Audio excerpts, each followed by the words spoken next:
Alright, what's going on, guys? Welcome back to another video, and today I'm here with my bro Jameson. I'm going to be interviewing him. He's on the basketball team, he's a freshman here at Framingham State, and I'm just going to be asking him a few things about him because, you know, he's got his own story. He's telling me a little bit about himself, how his mother's spoken publicly about drug abuse and overdose, and now he's spoken a little bit about that as well. So we're just going to get to know him a little more.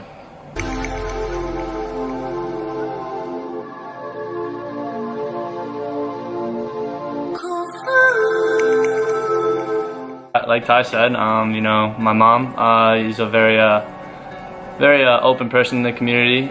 She runs the AED Foundation out of Gardner. She speaks all over. She speaks in high schools in the area around Central Mass.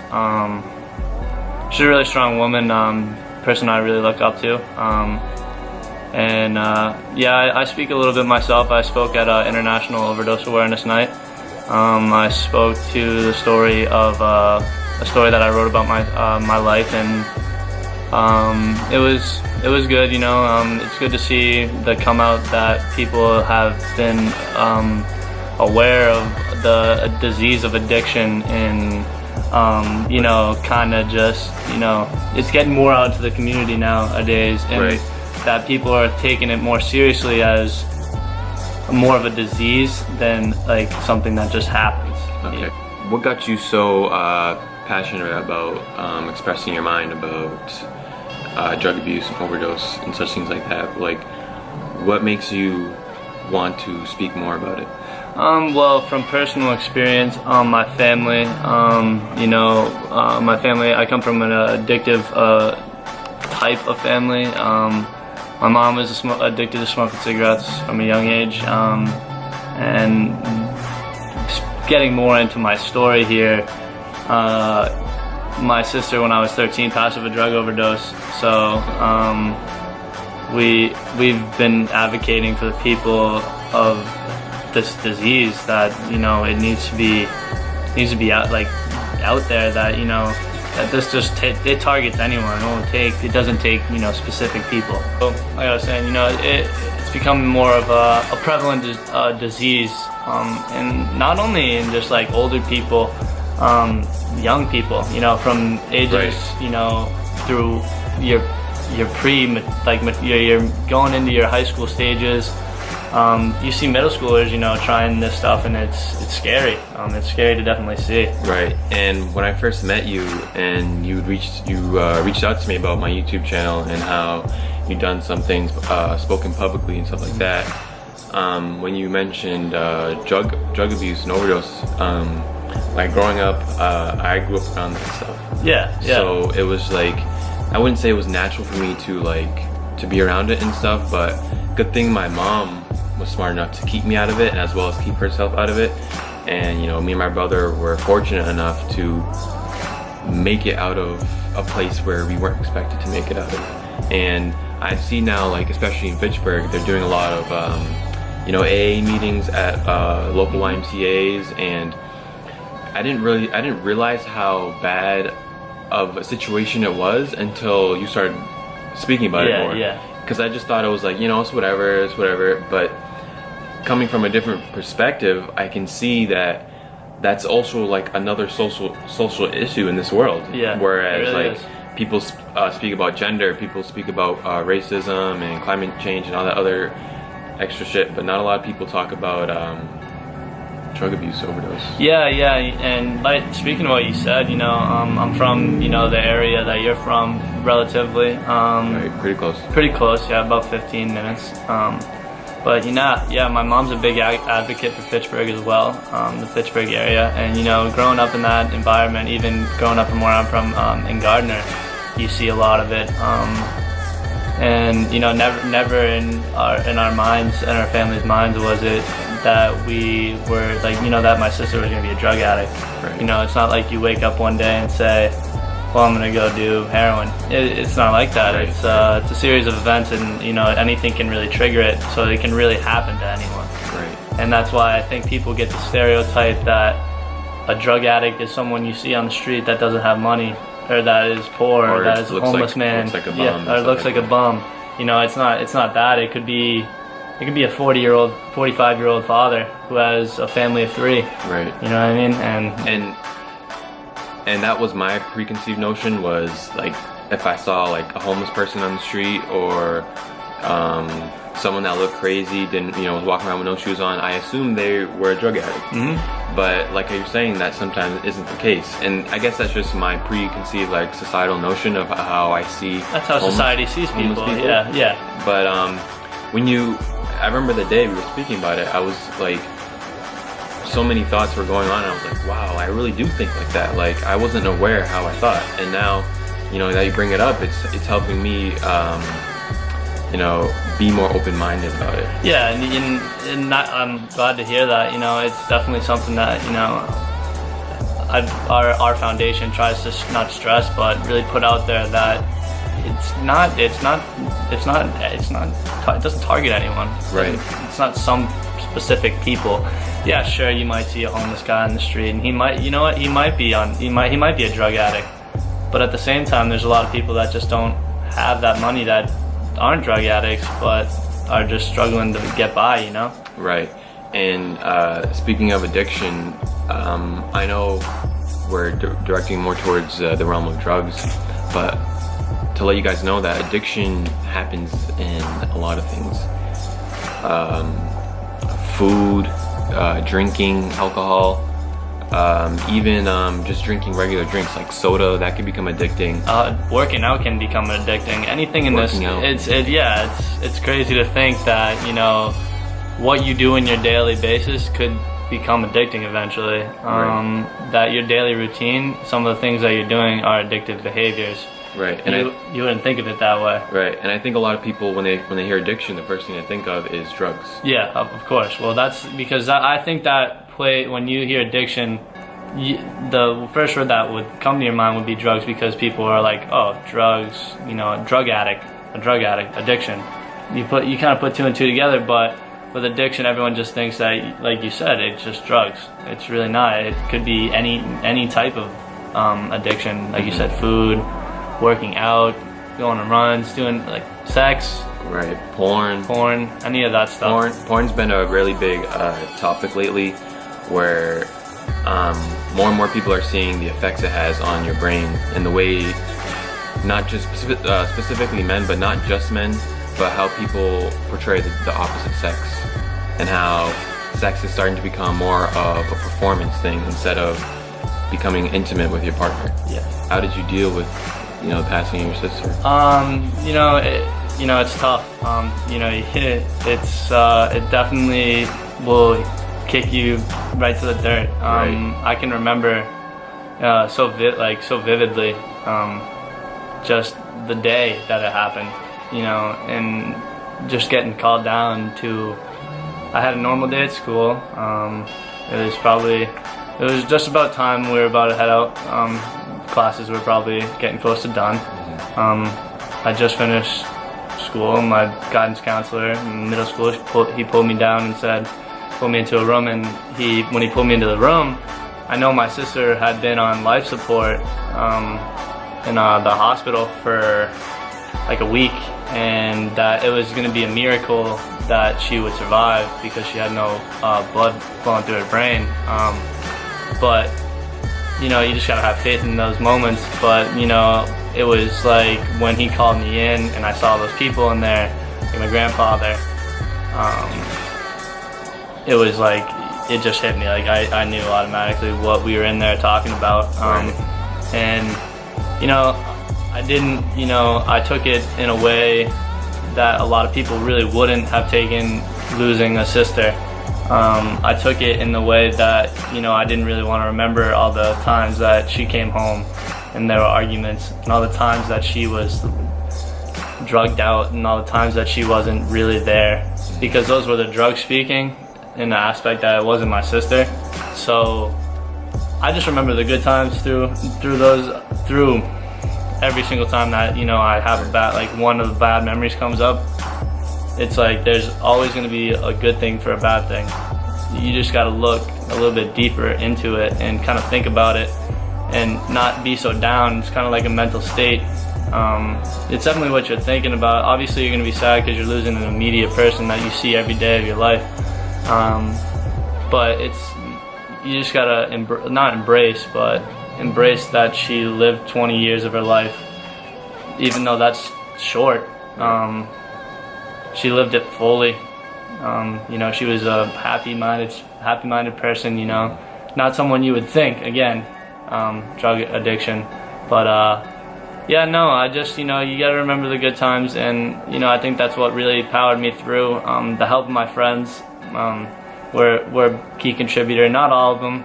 Obviously there are people that everyone's gonna reach out to you when your sister passes or someone immediate passes in your family, and say automatically, I'm here for you. Right. It's good to say that, but not a lot of people mean it. But I was glad that I had a good couple friends that were there for me when I needed it. My parents were always there for me when I needed it, even though they were struggling just as much. Right. So I could only imagine. Yeah, it's not something it's something I would never wish upon any person in this lifetime, for sure, because it's an everyday battle. It's something that never goes away. It's something that's always going to be with you. You're gonna have good days and bad days. Like I do have good days and bad days, and you just gotta do it. For the spirit of it, and know that she's watching over you, and know that person, not specifically just in my case, but for the people that have lost others to drug addiction. I know it's not a big topic to speak about, but people care, and you got to get your word out there that it's okay to be emotional. It's okay to cry about it. It's okay to get out and voice your opinion on it. Because if you don't let people know what you're feeling on the inside from personal experience, it's just going to toss you down, and you're going to get so stressed out that you feel like you're nothing, like you're going to a breaking point. And you just gotta power through it, and keep pushing, because there's a good outcome on the end of it. How did you deal with your emotions? Like how you're saying, it's not good to keep them back. It's good to talk to people, and it's good to feel the feelings you're feeling.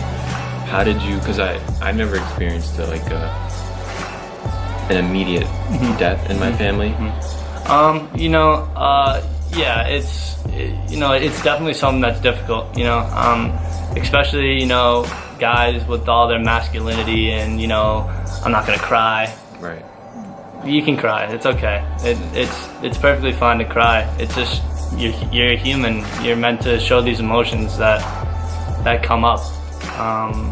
I remember when my sister passed, I personally took it upon myself that I was not gonna cry through any of her ceremonies, or her burial, or her funeral, anything like that, because I had to be the stronger person for my family, because I see them getting down and emotional, and that kind of made me think to myself, I gotta stand up and kind of be the man right now, and just kind of be there for my family. So yeah, you gotta be the everyone's down. You have to be the one that shows that everything's gonna be okay. Yeah, you want to keep it together. That we're a family, and that family means family, and we live and die by that. Right. And that's not to say you weren't being emotional, but no, I was. Yeah, no, I'm not saying I wasn't being emotional. I had all the emotions that everyone there had, but I would say I kept them to myself for a while. After my sister passed, I wasn't a big fan of crying, and that it wasn't okay for me. But then I kind of just was like, it happened when I was by myself, and I was like, it's not something I should hide. Like, why do I have to hide this from anyone? Right. It's not. It's normal. Like, I see people do it all the time. And you feel good after. You feel good. Right. You really Definitely. do. So. Something I can compare that to is nothing with drugs, but a traumatic moment would be something I try to talk about a lot, is meeting my dad, because I didn't meet him until I was 16. And in your case, where your sister passed, that was a traumatic moment in your life, where you felt some emotion and you were dealing with it. And in my case, I think when I met my father, it was just like 16 years of so much built up anger and sadness. And kind of questioning, not that I would know, I can't speak to it because I haven't lived it, but maybe, you know, like not questions, but kind of like, why? Right.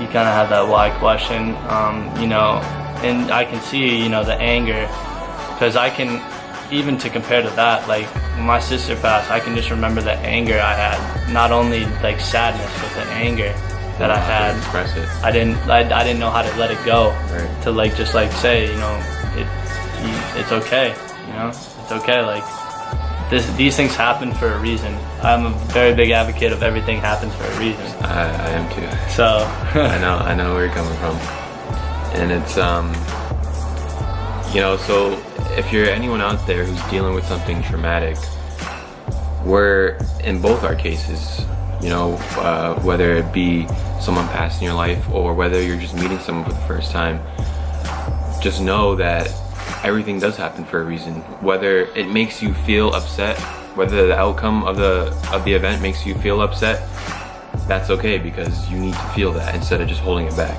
Because something I like to say is, life will keep throwing situations into your life until you learn from it, until you become aware of what life is trying to teach you.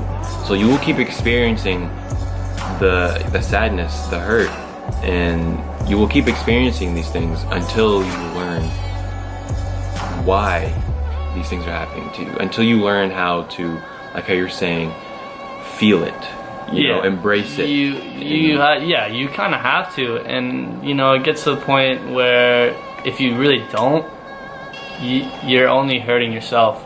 Right. You're hurting yourself, and then eventually you hurt the others around you. People want to know that, you know, people will say they're there for you, but you know, they might not be. So at the same point, you got to be ready just to take it yourself, and just like I said before, embrace it. You got to really embrace that. Right. You're feeling these things, and that, you know, it's okay to feel these things. I would say that therapy for myself. I went to therapy I went in and out of, when my sister was a drug addict, when she was addicted, throughout middle school and stuff like that. I went through multiple counselors, you know, just not finding the right person. And then I found a person that I could, you know, really talk to, and you know, it might not be a therapist. It could be Ty. It could be your best friend. It could be anyone. It could be your girlfriend, right. Your significant other. You know, it's just know that it's okay to let people know your feelings, and I would let a person know that really does care about you and that doesn't look at you differently because of the way you feel. And yeah, I think that would be the easiest way to kind of deal with it. It's okay to feel how you're feeling, and it's okay to be upset. It's okay to cry. You know, like, you don't have to put on a certain image that society has taught you to put on. Specifically talking about men. Yeah, specifically talking about masculinity. You know, right. That's just such a forced upon thing in society that, you know, men don't cry. Real men don't cry. You know, right. Real men don't show emotion. Real men they keep it together. This and that. Real men do cry. Real men talk about their problems. Right. Because a real man knows what he needs to get out. Right. And what he needs to do to feel better.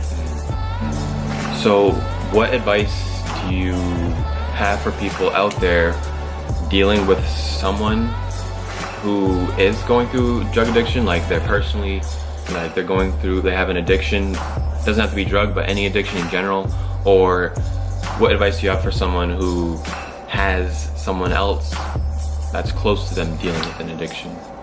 So if you're a drug addict yourself, or you're struggling with addiction, any type of addiction, you know, go see someone. It's okay. Like, I think that's the biggest conception, is that people get in their minds that if I go and try to get help, people are gonna look at me different. In a certain way. People are gonna look at me like I'm a drug addict, or as people would, I hate this word and I hate using it, but junkie. Right. People look at you as a junkie because you came in to get help for your addiction. And that's why, you know, the Pure Recovery Center in Gardner for the AED Foundation is such a, you know, a great thing that my mom started up. Do they have a website? They do. They do. The website will be in the description. The link for the website will be in the description. But yeah, if you have someone in your family, you know, struggling with addiction, you know, stay by them. That's, you know, show them that you love them. Show them that it's okay.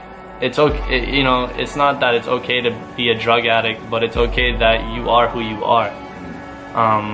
And there are things that can help you out there. There are so many people that would stand by you and try to help you. Then, like, no one's ever trying to, like, I know that for some people it's like getting away from something. You know, there are other things in this world. There are plenty of other things in this world that you can do besides drugs that express your mind and make you feel happy.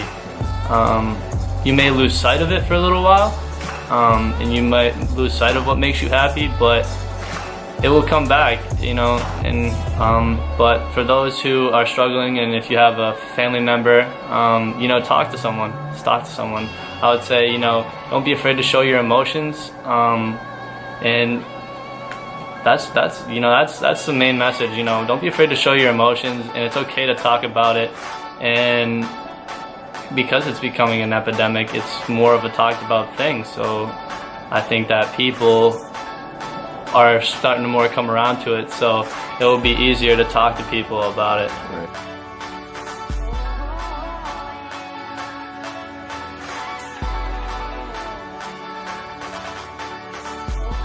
Alright, thank you guys so much for watching. Make sure to hit that subscribe button if you enjoyed this video. Like the video if you liked it. And as always, share this video with everyone you know.